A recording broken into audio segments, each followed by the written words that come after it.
So I'm going to discuss about in the provisional strength strategy about the side branch assessment. And in that, I'm going to divide into three. What is the relevance of the side branch? How to assess, what are the predictors, and finally how to manage. And most part of the imaging part, and of course the kissing balloon dilatation and the pot will be dealt with Dr. Singat. So what are the likely consequences when we have a side branch occlusion? We have angina, ECG changes, and decline in TIMI flow during the procedure. And post-procedure, we have elevations of troponins, which might be minor or higher levels. And thereafter, post-discharge, we have evidence of ischemia, which comes on the stress imaging or perfusion scan, as nicely seen in the case 3 today. But it is difficult to always predict the likely consequences of side branch occlusion, and could sometimes be inconsequential as well. So let's look at the COBIS-2 registry, nearly 2,000 patients, 8.4% included in the left main and a side branch of more than 2.25. The occlusion, in those who had the side branch occlusion, spontaneous flow was restored in nearly about 14%, 55% needed an intervention, and there was no change in 31% of the cases. What was seen is those who had the side branch occlusion had more frequently was associated with cardiac death or MI, increase in TLR, and increased stent thrombosis and MACE. So in other words, bifurcation PCI remains a challenge in terms of the procedural success rate, as well as the long-term MACE, especially restenosis at the side branch. So let me take you to these two cases very shortly. If you look at here, the side branch, you can see there is a diagonal branch. Post-stenting, the diagonal branch, that is D2 branch, was lost. But this patient, it was the inconsequential, did not have any enzyme rise, ECG changes, or any chest pain during the procedure or thereafter. So look at the second case here. This patient, after stenting, we can see here the distal surg. This has gone. And of course, I had the challenge with the first early OM, which I could manage to salvage.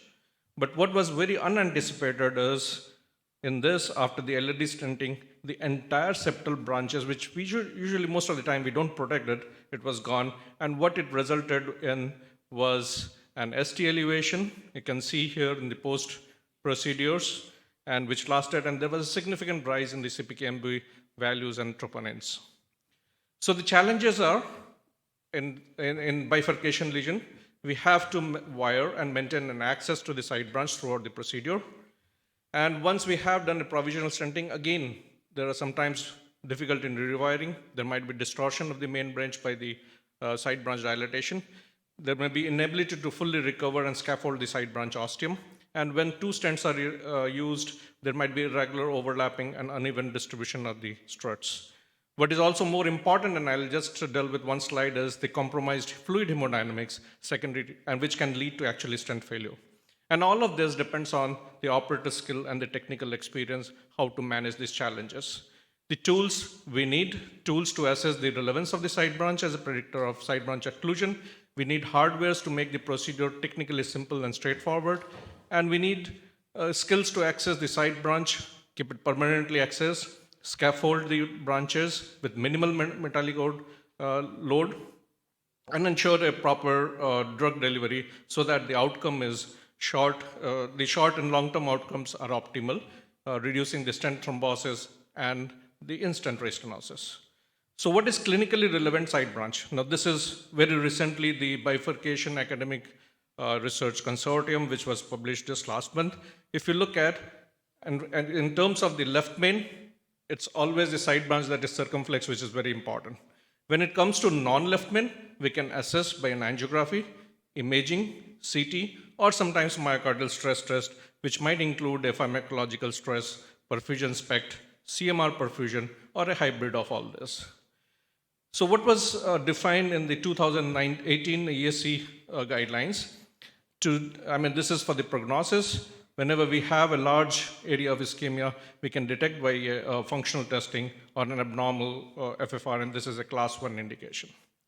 Most importantly, this is from the Kim group, a term called fractional myocardial mass. Now, if you look at here, the bifurcation lesions, that is the the left main LAD, the LAD diagonal, and the circumflex OM bifurcations.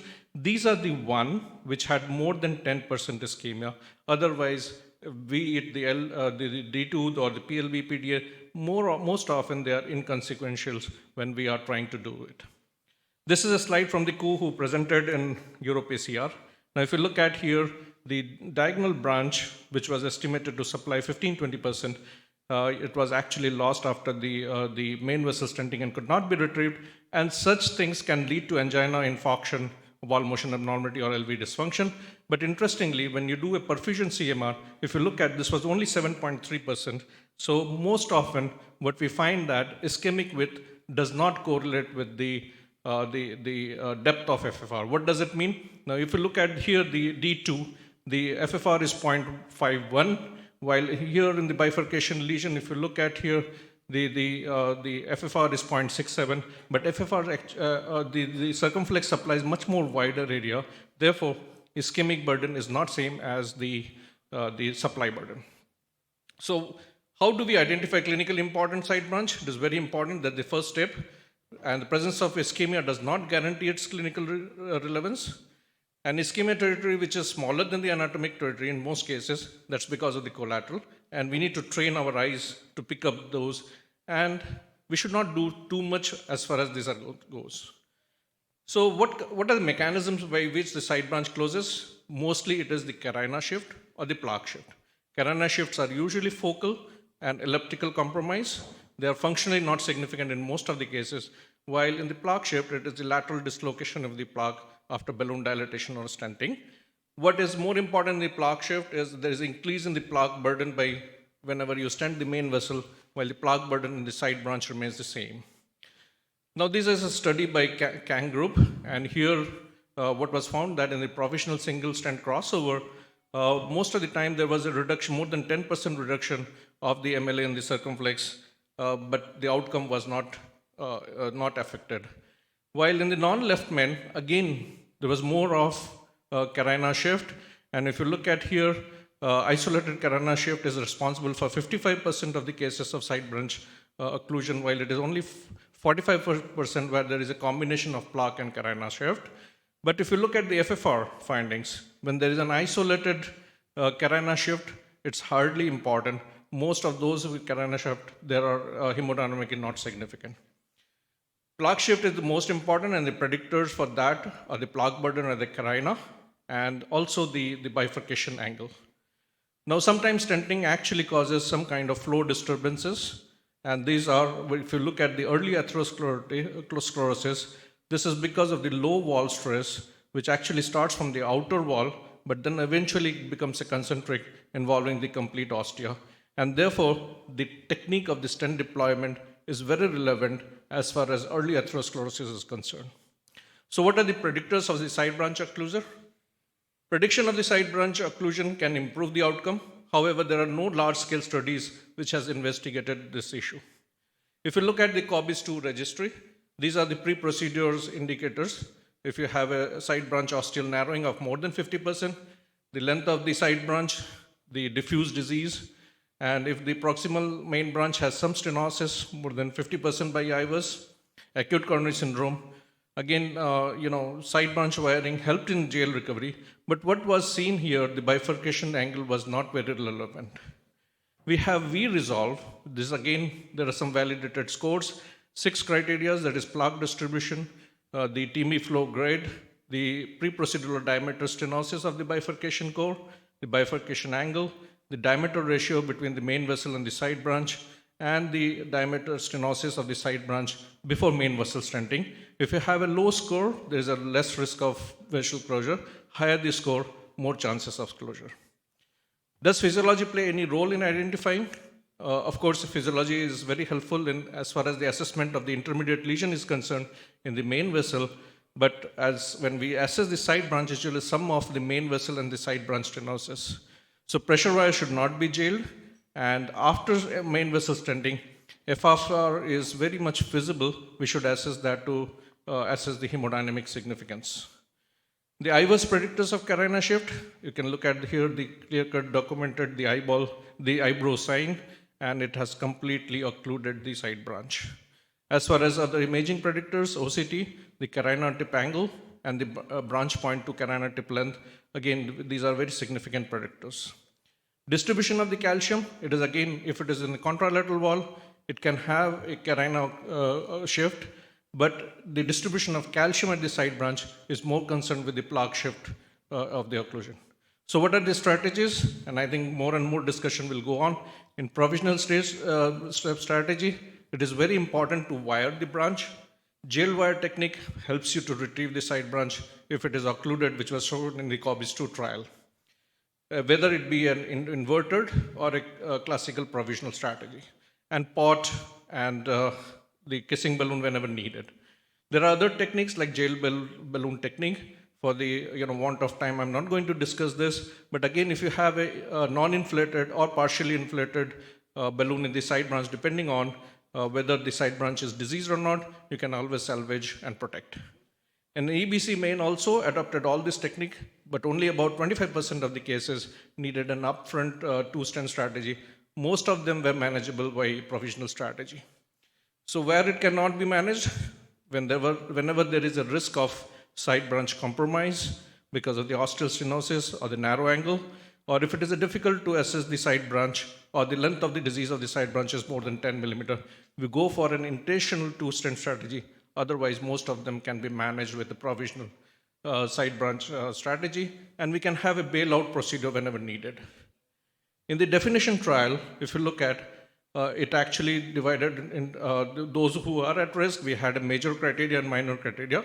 Presence of one major or two minor were related with the side branch occlusion. And in such patients, upfront two-stent strategy, if you look at it, reduce the TLR, the target vessel myocardial infarction, and target vessel failure. Role of imaging, if it is a left main bifurcation, definitely. I think we'll hear more about the imaging. But what is needed is imaging helps you to decide on how the lesion is going to be treated, dilated, and the side branch wiring. And we can look at the optimization of the result. So this is one of the slides where you can actually select the stent according to the distal reference diameter, optimize to get the, the vessel area as according to the distal and proximal in accordance. The October trial, it is actually going to look at the efficacy of the OCT imaging in the bifurcation, and we'll very soon have the trial results. So to conclude, one size does not fit all. And there is no sense that one size fits in case of bifurcation therapy. We need to have more information and use them to customize the treatment. We need to adopt the best practices and strategies, ensure optimal PCI for the main branch, provisional as the default strategy in most. We need to preserve the side branch if it's significant, particularly those supplying large area of myocardium, especially the very proximal branches, like in the left main bifurcation. Side branch supply, supplying the viable territory in infarcted myocardium, particularly when there is a compromised LV function, also needs attention. Imaging and physiology, prudent use, helps you to salvage the side branch occlusion. We need to restore the natural fractal geometry and the blood flow in the side branch. And if there is a side branch osteal narrowing with a TIMI3 flow in asymptomatic patients, no ECG changes, do not panic and react. If there is a side branch occlusion with a compromised flow with or without electrical and or hemodynamic instability, initiate the bailout strategy. If pre-existing scores are very high for the side branch occlusion, straight away go for an upfront bailout strategy, upfront two-stent strategy, and recent trials are very encouraging, particularly definition 2. Thank you.